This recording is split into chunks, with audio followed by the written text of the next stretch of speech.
J'aimerais bien surprendre la parole de Dieu avec nous. Dans le livre de Deutéronome, chapitre 18, et nous lirons là du verset 9 au verset 19.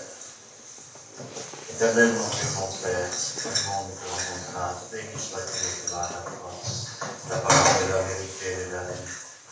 C'est elle, Seigneur, qui met cette lumière sur notre sanctuaire et qui nous dirige par ton esprit.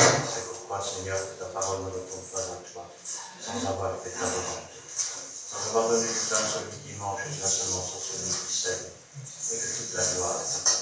Amen. Lorsque tu seras entré dans le pays que l'Éternel ton Dieu te donne, tu n'apprendras point à imiter les abominations de ces nations-là. Qu'on ne trouve chez toi personne qui fasse passer son fils ou sa fille par le feu. Personne qui exerce le métier de devin, d'astrologue, d'augure, de magicien, d'enchanteur. Personne qui consulte ceux qui évoquent les esprits ou disent la bonne aventure. Personne qui interroge les morts, car quiconque fait ces choses est en abomination à l'Éternel. Et c'est à cause de ces abominations que l'Éternel ton Dieu va chasser ces nations devant toi. Tu seras entièrement à l'Éternel ton Dieu. Car ces nations que tu chasseras écoutent les astrologues, les devins, mais à toi l'Éternel ton Dieu ne te le permet pas.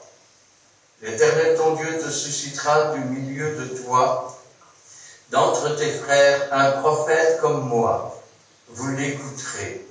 Il répondra ainsi à la demande que tu as fait à l'Éternel ton Dieu, à Horeb, le jour de l'assemblée, quand tu disais que je n'entends plus la voix de l'Éternel mon Dieu, et que je ne vois plus ce grand feu, afin de ne pas mourir.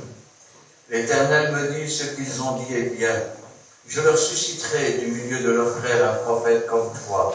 Je mettrai mes paroles dans sa bouche, et il leur dira tout ce que je lui commanderai. Et si quelqu'un n'écoute pas mes paroles, qu'il dira en mon nom, c'est moi qui lui en demanderai compte. Amen. Amen. Lorsque tu seras entré dans le pays que l'Éternel ton Dieu te donne. Et j'aimerais que vous compreniez une chose, c'est que quand Dieu parle, ce n'est pas simplement pour faire la causette. Quand Dieu parle, c'est parce qu'il veut s'adresser à nous, c'est parce qu'il veut que nous ne mourions pas manque de connaissance, parce que son peuple se meurt manque de connaissance. Alors, quand on lit ces choses, souvent, dans la tête du chrétien, qu'est-ce qu'il dit? Ces choses-là ne me concernent pas. 9 sur 10, peut-être même plus, je ne sais pas. Si on vous demandait de quel signe vous êtes, on entendrait, ah ben moi je suis du poisson, moi je suis du Capricorne, moi je suis du Taureau, moi je suis, je ne sais pas tout ce qu'il y a encore comme signe. Hein? Rendez-vous compte que quand vous dites cela, vous dites, je n'appartiens pas à Dieu. Je n'appartiens pas à Dieu. Car le signe qui procure des soi-disant prophéties le sont en fait par des anges déchus, par des esprits méchants. Je vais vous expliquer une chose. Il y a deux puissances dans ce monde. Il y a la puissance de Dieu, qui est la lumière, et il y a la puissance des ténèbres, comme son nom l'indique, qui sont les ténèbres. C'est pourquoi Jude dit dans son livre que ces anges ont quitté leur demeure première et qu'ils sont enfermés dans les ténèbres. Il n'y a plus de lumière pour eux. Quand nous disons que nous sommes de tels signes, nous renions le Seigneur. C'est comme si nous étions Pierre et que nous disions « je ne connais pas ». Pourquoi? Alors, de quel signe sommes-nous? Nous sommes du signe de Christ. Amen. quand vous dites « je suis de tel signe dans le monde », en fait, vous dites « je suis de tel signe ». Mais vous n'êtes pas un signe, vous êtes un canard boiteux. Et vous boitez un pied pour Dieu. Hein, vous savez, ça va vite. Hein. Vous vous levez le matin, la radio est allumée. Ah, l'astrologie. Une oreille tendue. Et puis, vous écoutez, mais je ne crois pas. Le lendemain, vous regardez l'heure. Ah, l'astrologie. Et vous finissez par croire au mensonge.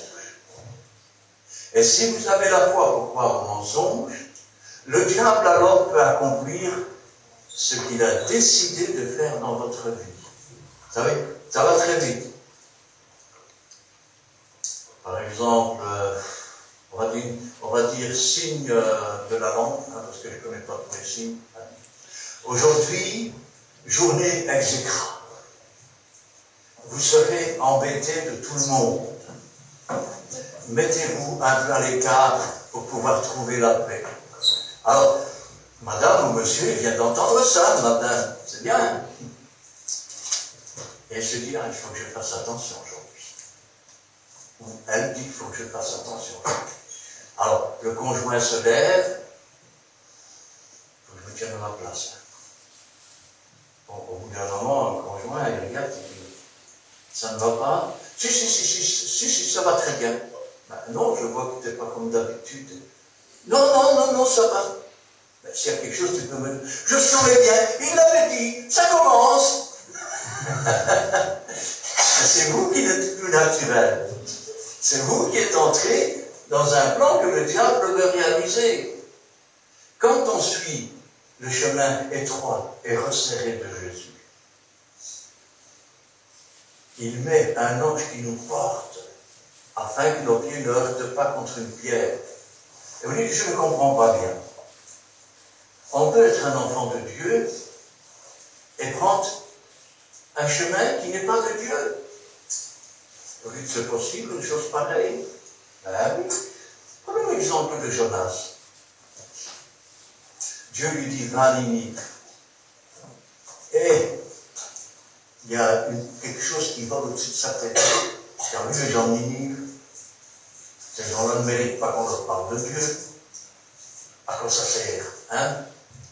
Quelle voix il va écouter? Il va écouter cette voix-là, pas celle de Dieu. Et il va s'embarquer dans un bateau. Vous dites, oui, mais si bon, j'ai peut-être suivi un peu, il n'y a rien de grave. Mais dans le bateau, la tempête a commandé. Avec qui était-il dans ce bateau? Avec des gens qui invoquaient chacun leur Dieu, des dieux étrangers. Ça leur a coûté. Toute la cargaison a été jetée par-dessus bord. Ils ont tous failli mourir. Et qu'est-ce que dit Jonas? C'est de ma faute si vous avez ça. Jetez-moi par-dessus bord. Et ce sera terminé la tempête. Quand il est jeté par-dessus bord, c'est un pictus, un poisson en grec. Chaque lettre était les lettres utilisées par les premiers chrétiens. De Dieu, le Fils Jésus-Christ Sauveur. Il va l'avaler. Vous savez qu'il y a des gens qui ont été avalés par des poissons. Hein? Et quand on a ouvert les poissons, quand ils sont tombés par terre, encore vivants, heureusement, eh bien, quelque chose avait changé. Le fait d'avoir été dans l'estomac de ce poisson, il sortait, mais blanc comme un linge blanc. Quand Jonas est sorti du poisson, quelle que soit sa couleur au départ, il est devenu blanc comme neige. C'est ce que Dieu dit, quand tes péchés seraient noirs, ils deviendraient blancs comme neige. Et quand on voit cela, on se dit, Seigneur, c'est quand même pas possible une chose pareille. Écouter des astrologues, écouter des magiciens. Qu'est-ce qu'on recherche au travers de cela? Non, moi je n'ai rien à voir avec ça. Je vois que vous avez un fer à cheval au-dessus de votre porte. Non, il n'y en a pas. Je suis il n'y en a pas dans les études. Oui. Ah, vous êtes superstitieux alors? Non, j'y crois pas. Alors pourquoi vous l'avez mis? Parce qu'on ne sait jamais. Il y a quelque chose qui ne va pas dans le discours. Ou alors vous n'y croyez pas et vous ne le mettez pas. Ou alors vous doutez de Dieu. Car Dieu est grand assez pour garder ses enfants. Amen. Vous savez, pas plus tard que vendredi, je me suis rendu dans une maison où, je ne sais pas quel âge elle a la fille. 13. Où une petite fille de 13 ans n'ose même plus rentrer dans sa chambre. Elle ne peut pas allumer sa télévision parce qu'elle s'allume toute seule, elle s'éteint toute seule. Parce que des prises se branchent, elles se débranchent toutes seules. Après une heure de conversation avec la parole de Dieu, ces choses sont disparues. Ces choses sont disparues. Si vous vous tournez vers ces choses-là, voilà ce qui risque de vous arriver.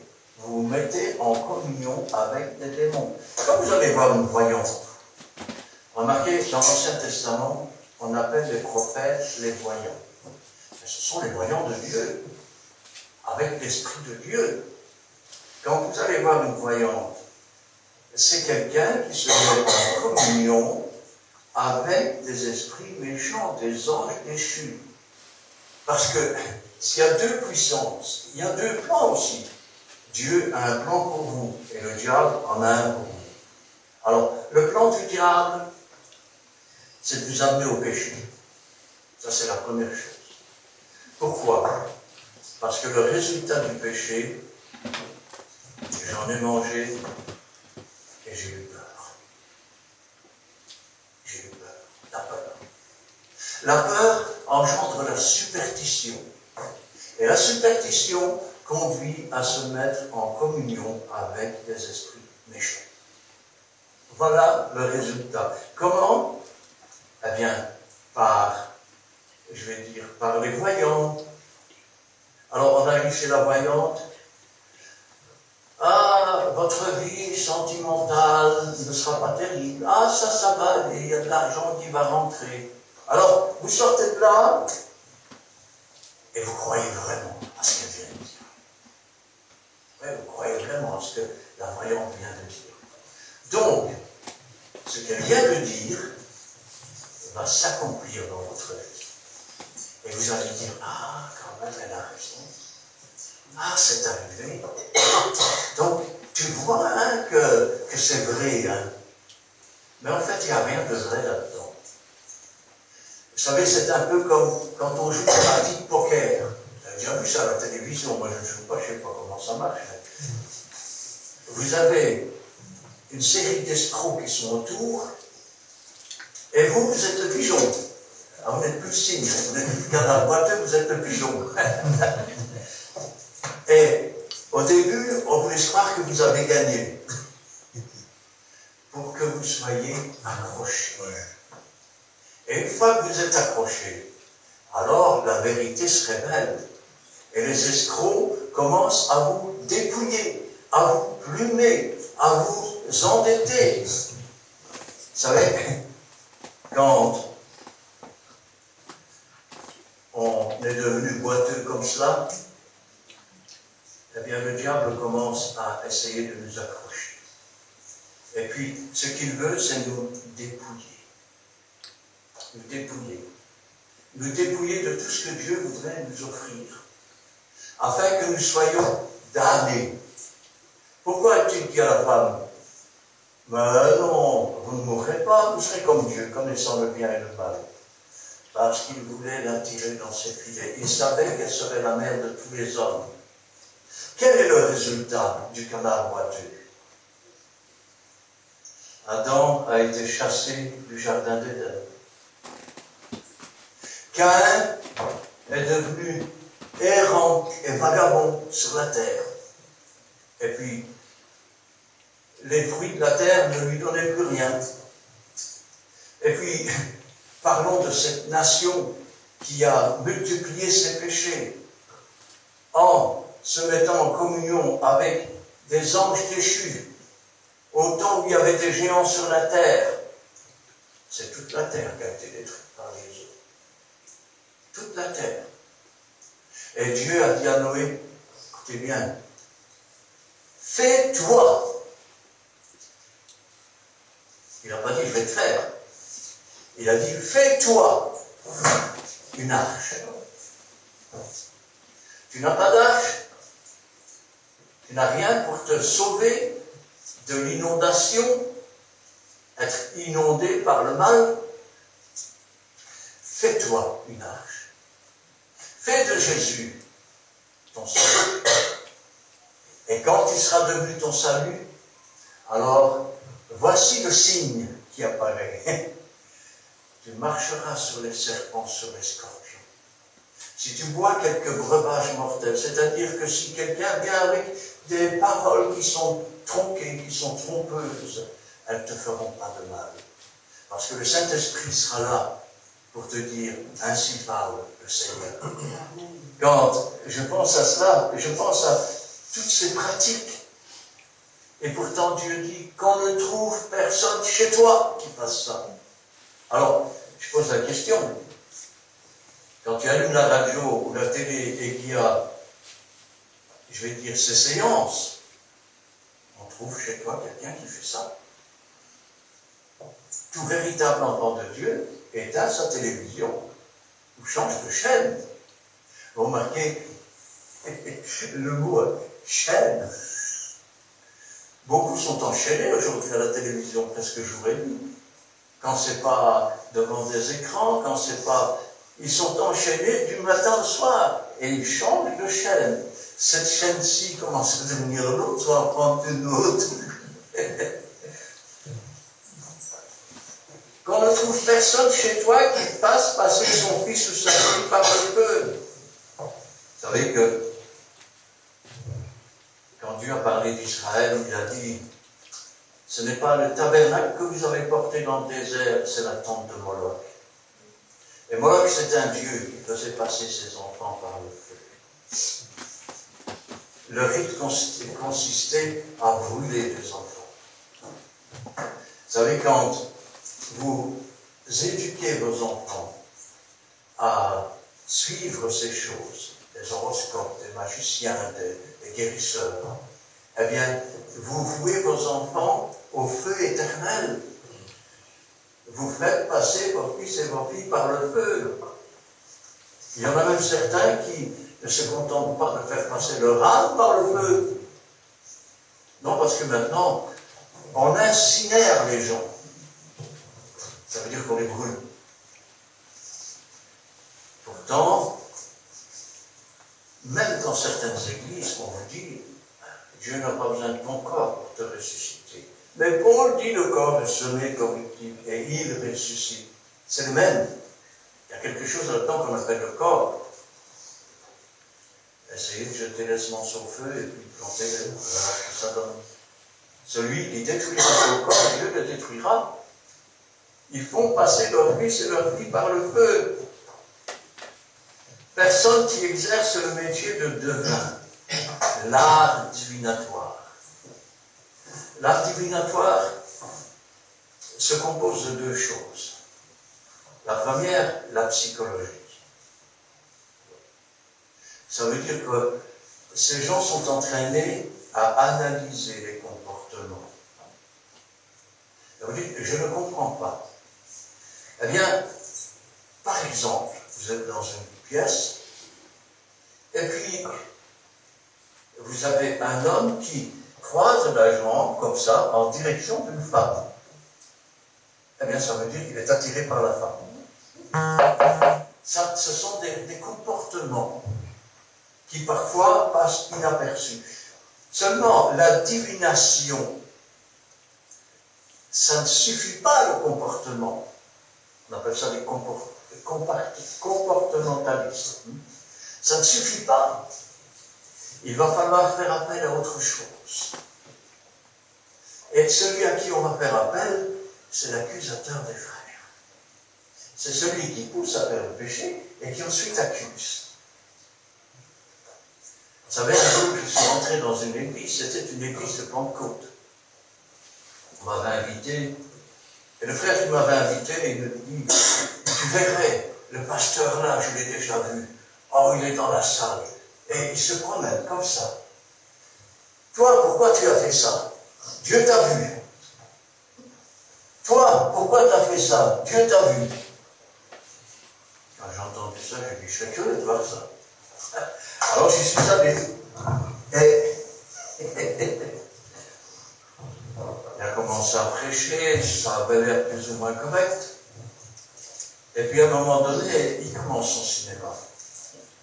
Ce n'était pas l'Esprit de Dieu qui était en lui. Non, non, non, non, non. Il commence. Toi, mon frère, t'as regardé une autre femme.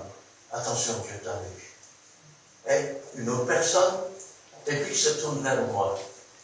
Et moi, je ne dis rien, mais ça faisait un moment que je priais. Je disais, Seigneur, que la puissance de ton esprit le confonde. Et il me regarde, il fait ça.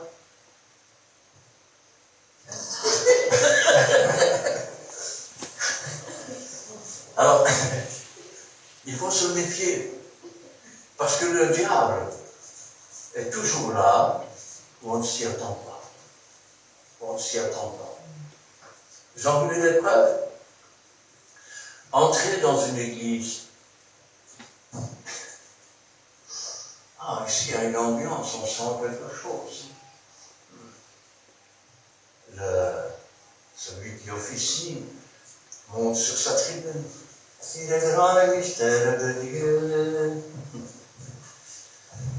Tu ne te feras pas de posture ni de statue, mais il y en a plein. Tu n'invoqueras pas les morts en faveur des vivants. On va prier Saint-Pierre. Saint-Pierre, il est mort, il attend de ressusciter. Il n'y a qu'un seul nom qui a été donné sous le ciel. Jésus a dit, tout ce que vous demanderez en mon nom, je le ferai. Pierre n'a jamais dit, demandez en mon nom. Un des apôtres a dit, qu'est-ce que Pierre, qu'est-ce que Paul? Des ouvriers par les moyens desquels vous avez cru. L'un sème, l'autre arrose. Mais celui qui fait croître, c'est celui qui est quelque chose. Alors, quand on entre dans les églises, vous avez parfois des suppôts de Satan. Et il ne travaille pas avec l'Esprit de Dieu, il travaille avec le même esprit que les Jézabel, avec l'esprit de séduction. Nous devons garder la parole de Dieu, afin d'être gardés au moment de la tentation qui va venir sur le monde entier. Sur le monde entier. Les enchanteurs, ce sont ceux qui font des enchantements d'augure. Araignée du matin, chagrin, araignée du soir, autre chose. Tout est bon pour faire des signes. Un oiseau qui vole, oh, ça c'est signe de malheur. Des augures. C'est de bon augure ou c'est de mauvais augure. Mais qui incite ces choses? Quand on est un enfant de Dieu et qu'on a l'Esprit de Dieu, il n'y a pas de mauvais augure, il n'y a pas de bon augure. Prêche en toute occasion, bonne ou mauvaise. Et il n'y a pas de bonne ou de mauvaise augure dans tout ce qui va se passer, parce que toute chose concourt au bien de ceux qui aiment Dieu. Amen. Oh, c'est vrai. Il y a aussi parfois le diable qui rôde dans une église, et dès qu'il y en a un à qui il arrive quelque chose, c'est sûr qu'il a fait quelque chose à Dieu. Sinon, ce ne serait pas comme ça. Le malheur atteint souvent le juste, mais l'Éternel en délivre toujours. Dieu a dit à Satan, regarde mon serviteur Job, comme il est intègre et juste. Il n'y a personne comme lui sur la terre, et pourtant c'est lui qui a été frappé. C'est lui qui a été, je vais dire, ruiné. Mais Dieu ne le punissait pas.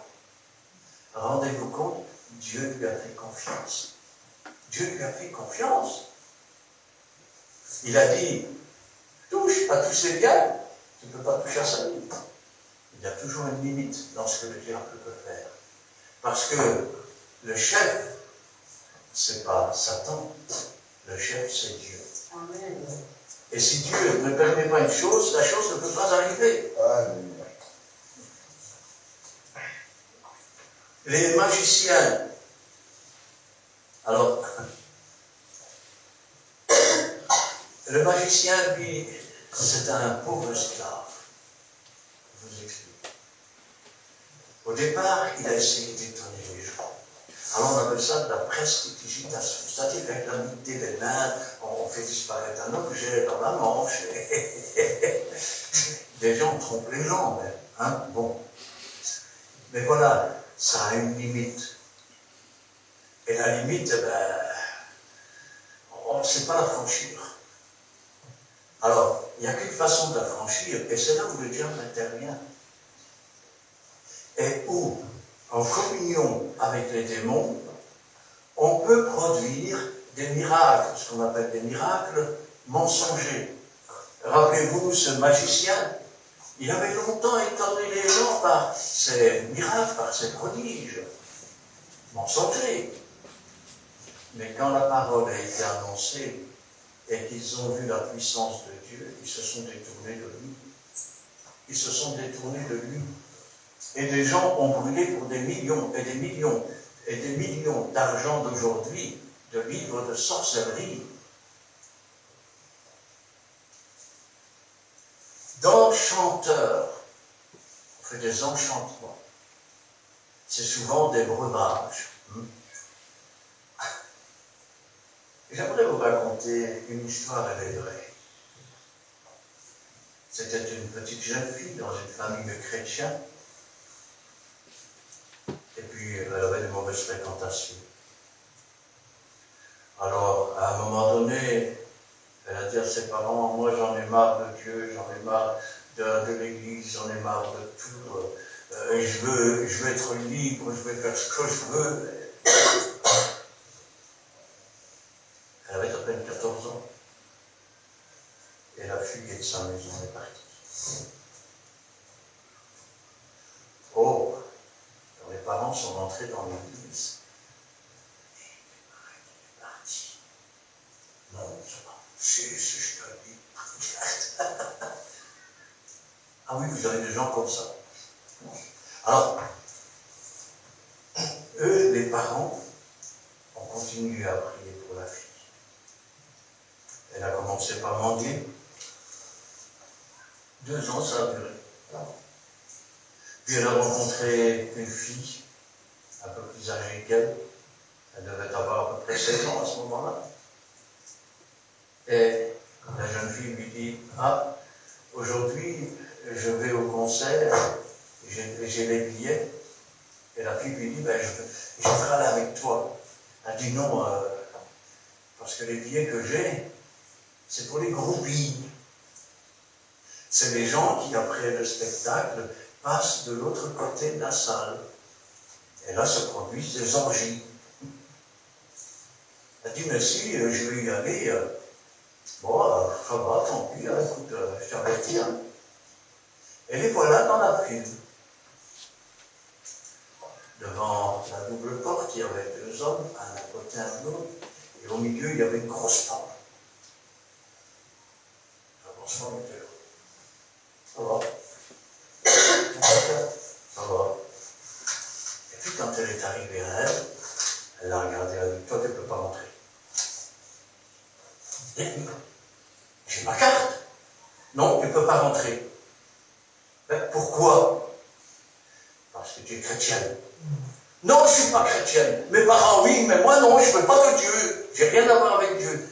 Tu ne peux pas rentrer ici. Mais pourquoi si je vous dis que je ne suis pas chrétienne? C'était une sorcière. Elle a dit, pour les autres, je n'ai rien vu, mais toi, tu es entouré d'anges. Tu es entouré d'anges. Elle ne pouvait pas rentrer là-bas. Il y a des choses qu'on ne peut pas faire quand on est un enfant de Dieu. Il y a des endroits où on ne peut pas aller. Quand vous entrez dans certains endroits, en dépit de ce que Dieu ne peut pas vous y amener. Vous y entrez sans protection. Sans protection. Personne qui consulte ou évoque les esprits. Je vais vous dire une chose. Dans mon ministère, ça faisait partie de mon travail. Je suis rentré dans des maisons où vous partiriez en courant. Et il y a une chose que j'ai apprise. C'est que un démon ne peut faire que ce que vous lui autorisez à faire. Ça, c'est déjà une chose. Quand vous prenez une planche de Ouija, c'est ça, parce que c'est une planche carrée avec des lettres, et puis vous invitez l'esprit méchant. Généralement, il se fait, parce que c'est un menteur, il ne se fait appeler pas aux œufs, mais ce n'est pas son nom. Quand vous jouez à ce jeu-là, laissez-moi vous dire que vous invitez l'esprit, que vous lui dites, est-ce que tu es là? Viens, manifeste-toi, vous l'invitez. Et cet esprit, quand vous l'avez invité, vous pouvez le chasser. Vous lui avez dit, tu es à la maison, tu peux venir. Il reviendra. Cet esprit-là reviendra. Quand vous allez voir des batteuses de cartes et qu'ils disent, esprit, es-tu là? Ils invitent les esprits. Et le plan du diable commence à, je vais dire, à entrer à ce moment-là dans votre vie. Et ce que le diable a résolu, ce n'est pas que vous deveniez riche, même si vous en verrez. Ce n'est pas que vous trouviez l'amour, que vous soyez séduisant, que vous ayez de la chance, comme on dit. Parce que la chance n'existe pas, laissez-moi vous dire. Si, il y en a un qui a gagné au loto. Si vous promettez à 1 milliard de gens 1 million d'euros, et que vous demandez 10 euros à chacune des personnes pour gagner 1 million, ils vont vous donner. Ça fait 10 milliards qui est rentré, vous avez sorti 1 million, vous appelez ça de la chance, ou bien des affaires. Il n'y a pas de hasard. Dans le monde des ténèbres, tout est hasard. Ça n'arrive par hasard. Je l'ai vu par hasard. Dans le monde de Dieu, tout fonctionne suivant un plan bien établi par Dieu. Ce n'est pas un hasard, c'est une prédestination. Ça veut dire qu'avant la fondation du monde, Dieu vous a prédestiné à cela.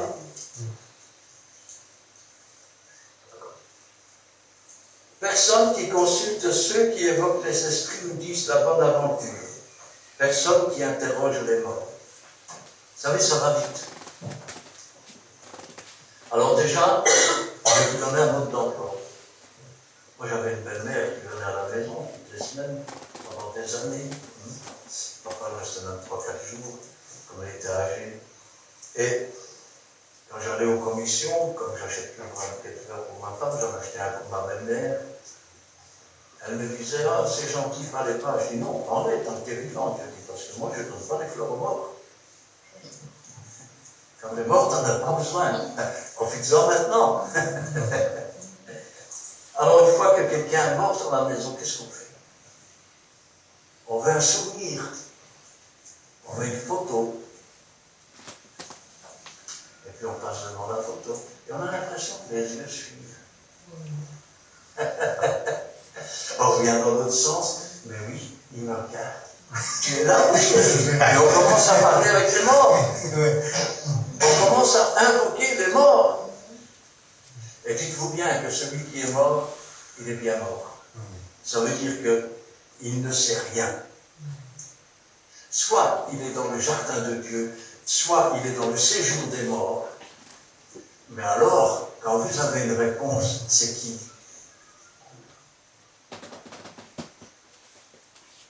sont des esprits méchants, qui vous répondent et qui se font passer pour les morts. Vous savez, un jour, je suis allé dans une maison où il y avait un problème comme ça, la femme était morte, et la femme, elle parlait toujours avec son mari, soi-disant. Elle disait, mon mari est là, mais il m'embête tout le temps. Alors j'ai dû lui expliquer. Et quand j'étais en train de chasser cet esprit, il y avait sa fille qui était, parce que ça se passait dans un hangar, et sa fille était dans la maison en face. Et pendant que j'étais en train de chasser cet esprit, sa fille qui était dans la maison n'a rien dit, mais quand je suis revenu, elle dit, mais c'était quoi la lumière qu'il y avait là? Je dis, je ne viens jamais seul. Je ne viens jamais seul. On est avec Jésus. Mais ne vous y trompez pas. Directement, la femme, elle m'a dit, la lumière qui est partie, alors tu as chassé mon mari? Je dis, je n'ai pas chassé ton mari, j'ai chassé un démon qui se fait passer pour ton mari. Parce que ton mari, il est mort, et c'est tout. Il n'y a pas de lien entre les morts et les vivants. La seule fois où il y en a eu un, c'est quand Saïd avait fait chasser toutes celles qui invoquent les morts en faveur des vivants. Et puis vous savez ce qu'il a fait? Il s'est déguisé. Et il est allé voir une femme comme ça. Et il lui a dit, je voudrais parler à Samuel. Et la femme a commencé. Et là, nous avons un texte qui nous montre bien la vérité. Parce que Samuel est vraiment remonté. C'est le seul cas dans la Bible comme ça. Samuel est vraiment remonté. Et quand cette femme l'a vu, elle a dit, tu m'as demandé de faire remonter un mort, et voilà un Dieu qui monte. Elle n'avait jamais vu un mort. Elle était en communion avec des esprits méchants. Quand je pense à ça, je pense aussi à ce petit garçon qui avait été brûlé. Et puis, ils avaient été voir quelqu'un, comme on dit, qui a le don d'éteindre le feu. Alors, ils étaient allés voir, et les brûlures, il y en a avaient disparu. Il y avait un pasteur dans le train. Et la femme commence à expliquer, elle dit, ah, je suis contente, il n'y a plus de brûlure, il n'y a plus rien. Et le pasteur lui dit, vous avez fait quoi? Ben, je suis allé voir un monsieur qui a le don, ah bon, qu'est-ce qu'il a fait?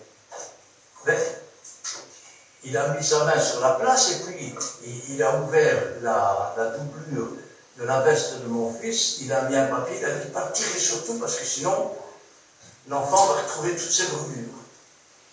Et le pasteur a dit non, je suis pasteur, madame, et retirez le papier. Votre enfant ne retrouvera pas ses brûlures. Au début, elle ne voulait pas. Puis à un moment donné, elle a hésité, et puis elle a fini par enlever le papier.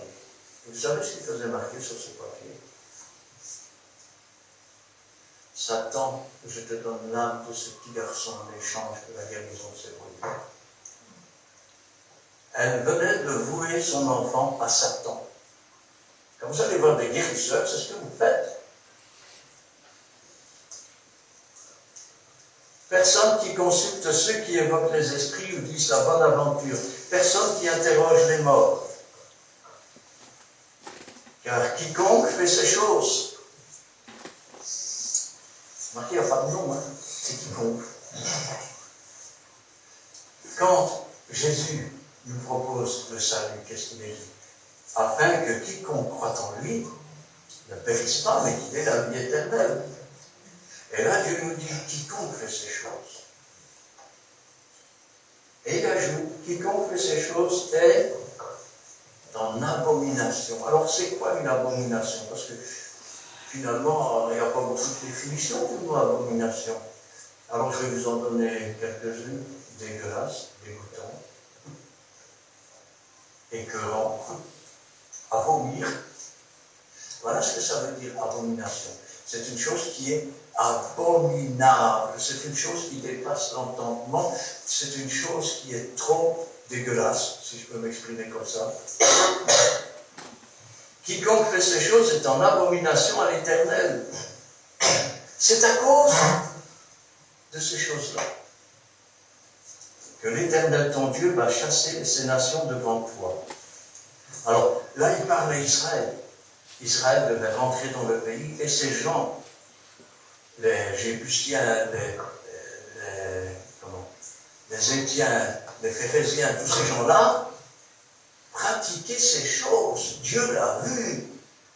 Et Dieu a dit, je vais chasser ces gens. Vous croyez qu'Israël est rentré, qu'il a commencé à faire la guerre? Mais c'est pas comme ça que ça s'est passé. Dieu chassait ses peuples devant eux. Dieu leur mettait une peur terrible au point qu'ils étaient figés sur place. Les démons croient aussi, mais ils tremblent. Ils tremblent parce qu'ils ont peur de Dieu. Quand on parle maintenant de ces nations-là, parlons de ceux qui pratiquent ces choses. J'essaie de vous faire comprendre. Ce n'est pas, je vais dire, l'homme ou la femme qui fait ça, c'est ce qu'il y a derrière. Quand un enfant de Dieu s'avance et dit au nom de Jésus, sors de cet homme, ce n'est pas l'homme qui fait, c'est celui qui est devant. C'est celui qui est devant. C'est le Saint-Esprit. C'est Jésus qui agit. L'homme n'est qu'un instrument.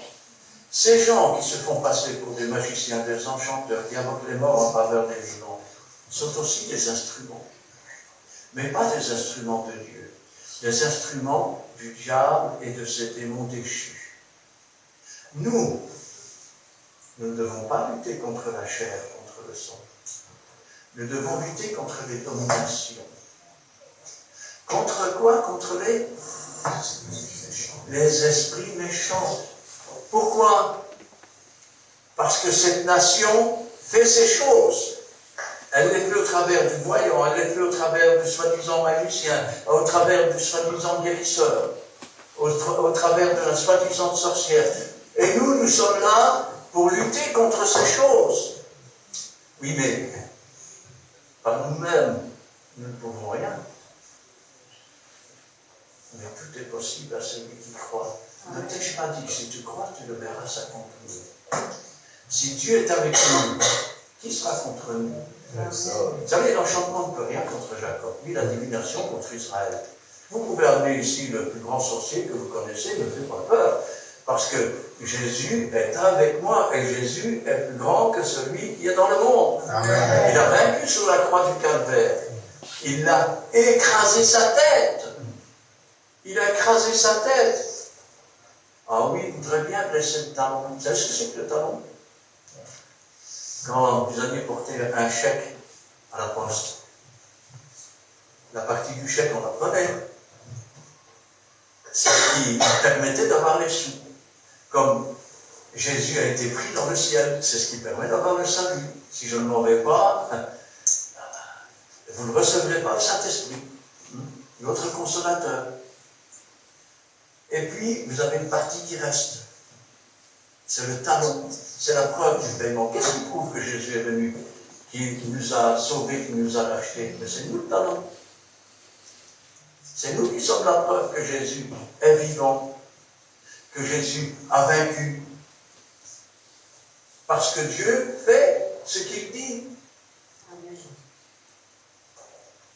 C'est à cause de ces abominations que l'Éternel ton Dieu va chasser ces nations. Et Dieu aujourd'hui nous dit de chasser cette nation, de lutter contre les esprits méchants, de prendre possession des lieux célestes, de s'asseoir avec Jésus-Christ dans les lieux célestes. Vous vous rappelez l'histoire de Saül, comment il a été déchu? Il devait être dévoué par la terre. Si maintenant, vous allez voir les voyants, vous écoutez les horoscopes et vous dites « je suis du signe tel », vous faites comme ça. Dieu pourrait dire « mais qu'est-ce que c'est que ce bêlement de taureau, je ne sais pas, de capricorne, qu'est-ce que c'est que ce bêlement de voyance, qu'est-ce que c'est que ce bêlement de magie ?» Et Dieu pour envoyer le prophète et dire, parce que tu as fait cela, j'ai trouvé quelqu'un d'autre pour prendre ta place. Rappelez-vous, et vous dites non, pourquoi Dieu prendrait la place, ferait prendre la place de quelqu'un d'autre? Rappelez-vous, qu'est-ce que Pierre dit au sujet de Judas? Que sa maison lui soit laissée déserte et qu'un autre prenne sa charge. Dieu n'a pas besoin de moi. Dieu n'a pas besoin de vous. C'est moi qui ai besoin de Dieu. C'est nous qui avons besoin de Dieu. Nous ne pouvons pas, je vais dire, marcher d'un côté de la ligne et de l'autre. Ou nous prenons le chemin, on pourrait dire, de Ninive. Ah non, c'est vrai. Nous prenons le chemin de la cité céleste, des lieux célestes. Nous nous emparons des lieux célestes. Nous entrons. Oui, c'est des géants. Oui, c'est des géants. Quand je vois parfois certaines personnes qui se disent pasteurs, je me souviens d'un homme, une fois, j'ai dit, mon Dieu Seigneur. Il était sur une tribune et il disait, mais moi je voudrais bien voir Satan. Je voudrais bien voir ce qu'il vous ferait. Et moi je dis, mon Dieu Seigneur. Rappelez-vous, quand l'ange discute le corps de Moïse, quand Satan discute le corps de Moïse, l'ange lui dit, il ne commence pas à, je vais dire, à se prendre. Et il dit, prends garde que Dieu ne te réprimande. Rappelons-nous toujours que nous ne sommes que des êtres humains, rachetés, sauvés. Si, maintenant, nous ne sommes pas droits devant Dieu, nous risquons d'aller tout seuls. Mais tout seul, nous ne sommes rien. Nous ne sommes rien. Depuis que la terre existe, Satan, par ses mensonges, par sa magie et toutes ces choses que font les esprits méchants, a tué des milliards et des milliards et des milliards d'individus. Ah, il ne les a pas tués avec une épée. Non, non. Il les a fait descendre dans le séjour des morts. Il y a des pleurs, des grincements de dents.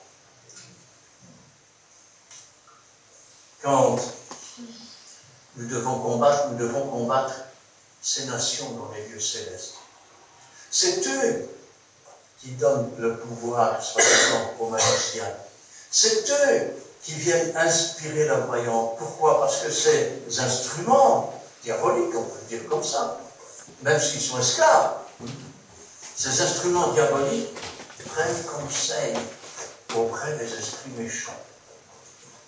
Aujourd'hui, quand on parle d'un faux prophète, le faux prophète a-t-il assisté au conseil de Dieu? Non. Alors, où est-il allé chercher ces fausses prophéties? C'est la même chose. Au lieu de rentrer et de s'asseoir dans les lieux célestes et de combattre contre les esprits méchants, au contraire, il cherche auprès d'eux, je vais dire, pour devenir quelqu'un. Mais c'est pas comme ça que ça marche. C'est pas comme ça que ça marche. C'est Jésus qui donne les ministères. C'est Jésus qui baptise du Saint-Esprit. Et c'est le Saint-Esprit qui donne les dons. Si Dieu est avec toi, mais la question, moi je ne sais même pas comment on peut poser cette question, si Dieu est avec toi, qui sera contre nous. Nous devrions dire, si je suis avec Dieu. Parce que la question, ce n'est pas de savoir si Dieu veut être avec nous. Dieu est avec nous, il a dit, je suis avec vous tous les jours jusqu'à la fin du monde. La question, c'est de savoir, est-ce que je suis avec Dieu? C'est ça la question. Parce que si maintenant, je vais dire, je ne combats pas contre les esprits méchants dans les lieux célestes, contre cette nation qui pratique toutes ces choses au travers d'esclaves du péché, alors je ne suis pas un soldat de Dieu. À ce moment-là, je vais faire quoi? Vous savez ce qu'il a fait celui-là? Et tu crois que ça va rentrer au paradis, ce machin-là? Non, mais arrête. Quand tu vois ton frère, dis-toi bien que peut-être qu'il a été tenté. Que peut-être il a été abusé quelque part. Et donc ce n'est pas contre lui qu'il faut te dresser, mais contre celui qui l'incite à faire ces choses. qui l'incite à faire ces choses. Quand tu t'approches d'un possédé, là tu dis, là je sais que c'est un possédé. Seigneur, chasse le démon. Et quand c'est ton frère qui pêche, on peut me dire qu'il est chrétien, non, t'as vu ce qu'il a fait? Priez les uns pour les autres. Aimez-vous les uns les autres comme le Seigneur vous a aimés. Rappelez-vous ce que disait Jésus de Judas. Il a dit, c'est moi qui vous ai choisi pour ton démon. Et Jésus a toujours fait la même chose pour tous. Il fait luire son soleil sur les bons comme sur les méchants. Il fait pleuvoir sur les bons comme sur les méchants. Qui sommes-nous pour juger? Notre combat n'est pas pour juger les êtres humains. Notre combat, c'est d'obéir au Seigneur. Obéir au Seigneur. Et obéir au Seigneur, c'est combattre toutes ces choses. Vous savez, un jour, il est venu, à l'époque, il y avait un certain Agilus Wagard. Et je savais que beaucoup de jeunes dans l'église regardaient, mais ça ne me plaisait pas. Parce qu'il y avait des choses qui n'étaient pas vraiment bibliques. Et du coup, on les faisait venir, et ils venaient vers 8-9 heures, et puis on regardait. Et après qu'on avait regardé, on discutait à ce moment-là des choses qui étaient vraies, des choses qui n'étaient pas vraies. Et un jour, une des jeunes filles vient avec, comment je vais dire, avec un jeune garçon. Elle dit, ah, c'est mon copain qui a dit, je suis venu avec.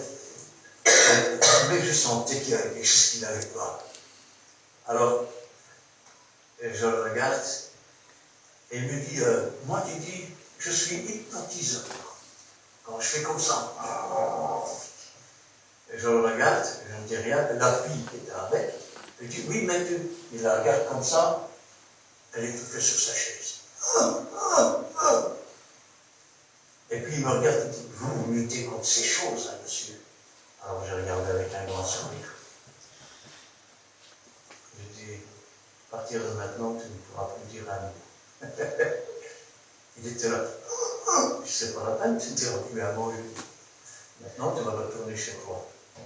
Et quand tu accepteras Jésus, tu seras prêt à changer de vie, alors tu pourras revenir. Il n'a plus rien dit, il est parti. Nous ne luttons pas contre les êtres humains. Nous luttons contre ces puissances diaboliques. Si tu veux combattre contre les puissances diaboliques, si tu veux pouvoir faire face à n'importe quel sorcier, à n'importe quel enchanteur, à n'importe quelle personne qui invoque les morts en faveur des vivants, marche avec Jésus. Rappelle-toi toujours, tu n'es pas du signe du scorpion, ni du lion, ni... Tu es du signe de Jésus. Tu es du signe du Saint-Esprit. Tu es concitoyen de la cité céleste. Et le seul signe qu'il y a, c'est parce que tu es scellé par le Saint-Esprit. C'est le scellé de Dieu. Et tu appartiens à Dieu. Celui qui touche à un enfant de Dieu, eh bien, touche à la prunelle de l'œil de Dieu. Dieu a vu un œil. Il vient de se fermer, vous voyez, j'ai une paupière qui vient de se fermer pour protéger. Et puis, j'ai des signes pour empêcher les poussières de rentrer. Il y a une poussière qui rentre malgré tout. J'ai une larme qui se met à couler pour la faire partir. Si maintenant c'est quelque chose qui vient menacer mon œil, regardez bien. J'ai mon bras qui vient au secours. C'est l'organe le mieux protégé de tout le corps humain, c'est l'œil. Il a des dispositifs de protection et nous sommes comme la prunelle de l'œil de Dieu. Ne dis pas, je suis un enfant de Dieu, mais je ne suis pas grand-chose. Je ne saurais pas. Alors je vais te dire un secret, regarde bien. Et quand tu doutes de cette façon-là, tu peux le faire aussi.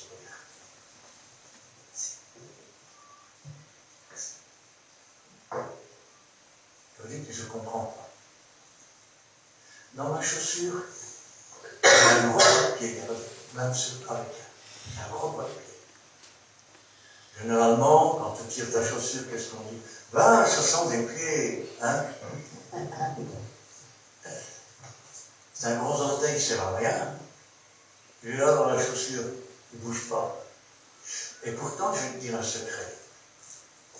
Tu peux essayer de faire ce que je viens de faire avec ton pouce, avec tes doigts, avec ta main. C'est le seul petit organe qui est capable de te soulever et de soulever le corps entier. De soulever tout le corps entier, comme ça. Avec facilité, sans aucune peine. Quand je pense à cela, je me dis que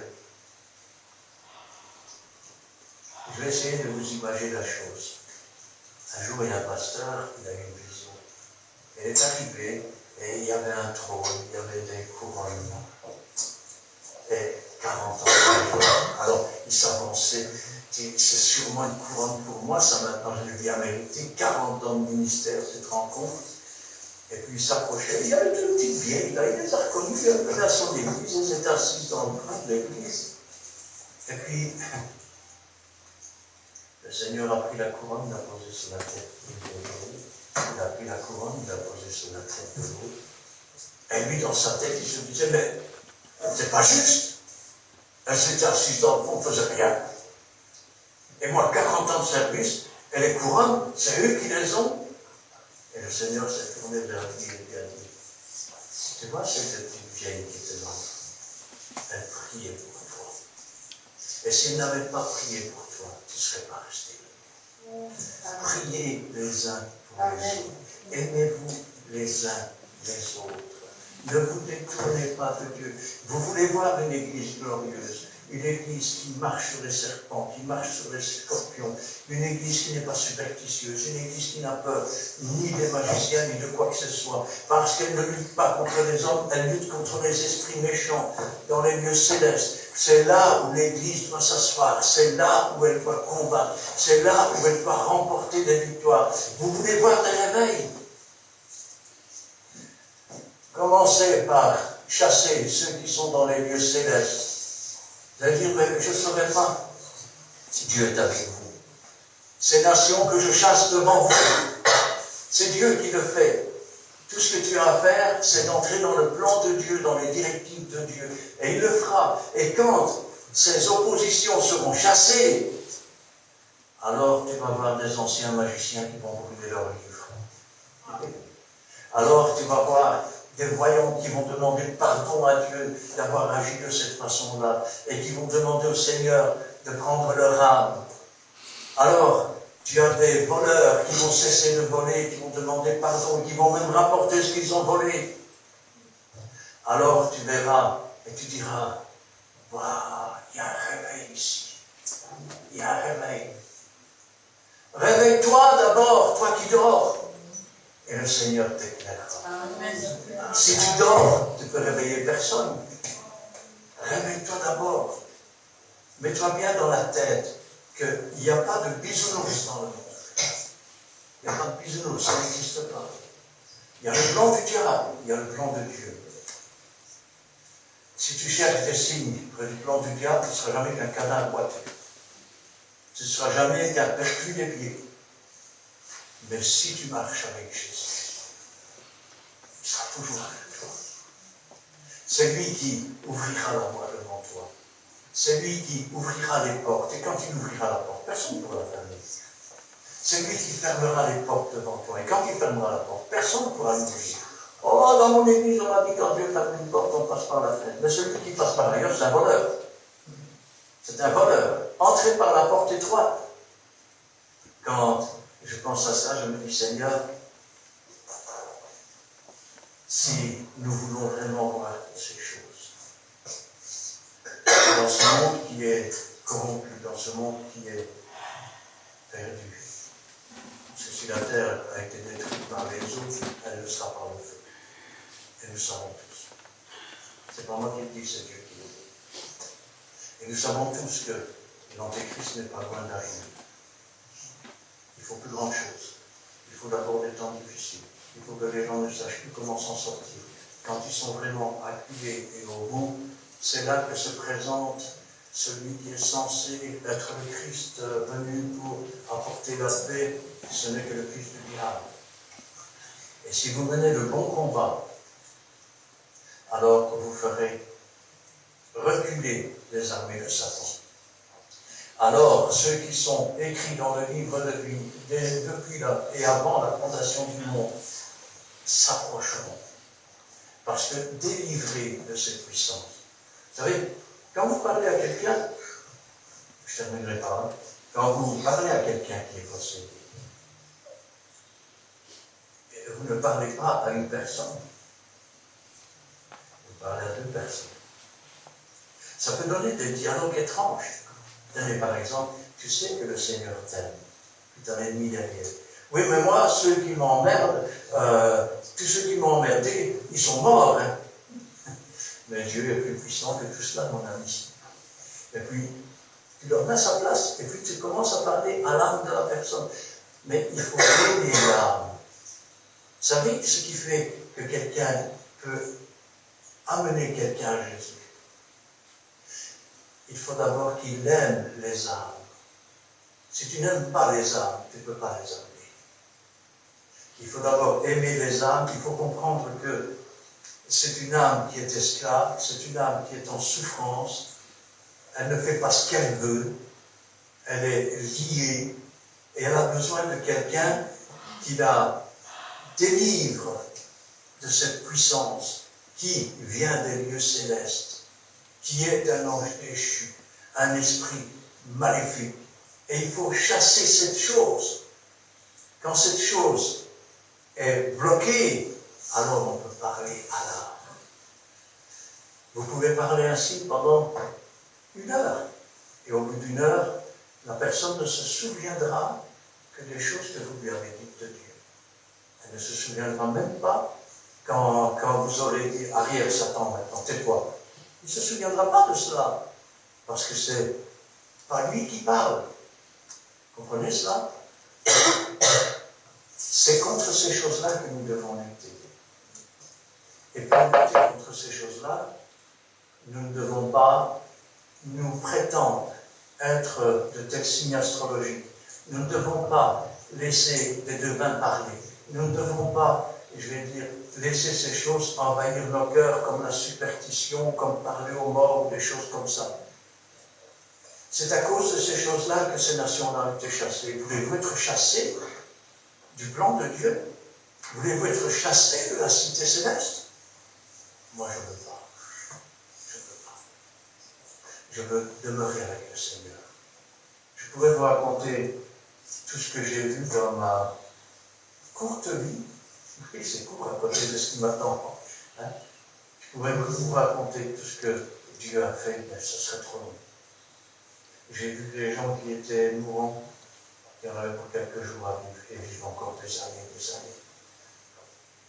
J'ai vu des gens qui, après coup, disaient « il y a quelque chose qui est sorti ». Mon frère Alain, nous avons eu un cas comme ça dans l'église.